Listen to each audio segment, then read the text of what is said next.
Bonsoir à tous et bienvenue à ce flash d'information.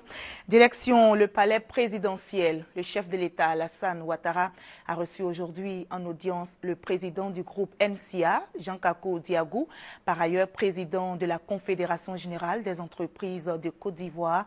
Les échanges ont porté sur le développement des activités du groupe NCA en Côte d'Ivoire. Notons que le groupe intervient dans les domaines des assurances, de la banque, de la finance et de l'immobilier. Précision, concision, fiabilité dans le traitement de l'information, c'est l'engagement que prend la RTI vis-à-vis de ses téléspectateurs. Les responsables de l'entreprise sont donc en séminaire depuis ce matin à Grand Bassam pour réfléchir à l'amélioration du contenu et de la qualité du journal télévisé. Des innovations sont donc annoncées. Les deux rédactions, RTI 1 et RTI 2, seront fusionnées. Comment optimiser ce nouveau fonctionnement et en tirer le meilleur? Nous en saurons davantage dans notre édition de 20h. Les chauffeurs de taxi Compton ont repris le travail, pour certains depuis hier et pour d'autres aujourd'hui.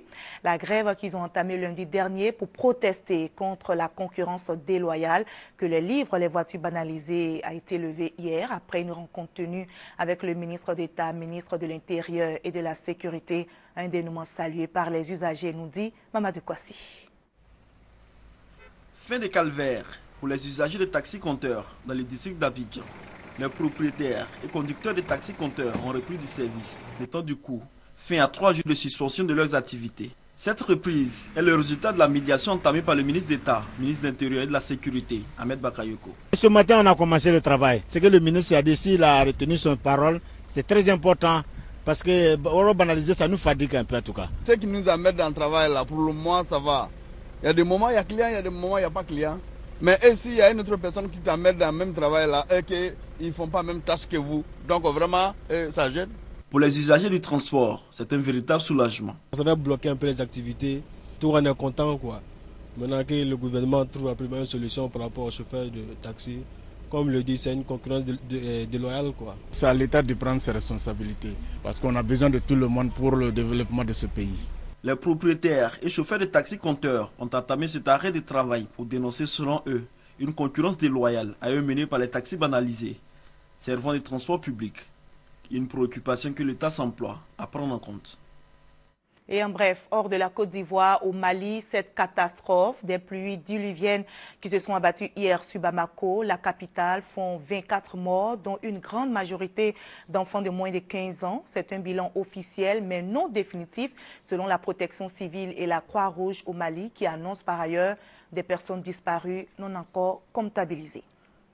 La République démocratique du Congo est en proie à une flambée de violence dans l'est du pays. Les combats ont repris hier entre les forces du mouvement du 23 mars M23 et les forces armées de la République démocratique du Congo, soutenues par la mission de l'ONU pour la stabilisation de la République démocratique du Congo.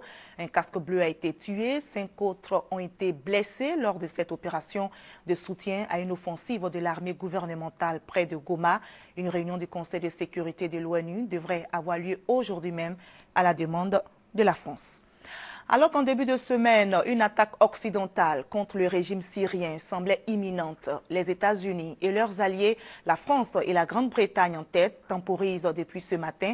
L'intervention militaire annoncée est désormais peu probable. Washington affirme n'avoir pas pris de décision concernant une éventuelle intervention militaire en Syrie. Londres, de son côté, dit attendre les conclusions de l'enquête de l'ONU sur l'attaque chimique avant de décider. Et la France insiste sur la solution politique pour régler la crise en Syrie. Et pendant ce temps, les experts de l'ONU poursuivent leur enquête sur l'attaque chimique en Syrie qui a fait plusieurs morts. Le temps presse. Les experts doivent boucler leurs enquêtes samedi et quitter Damas. C'est la fin de ce flash. On se retrouve à 20h. À tout à l'heure.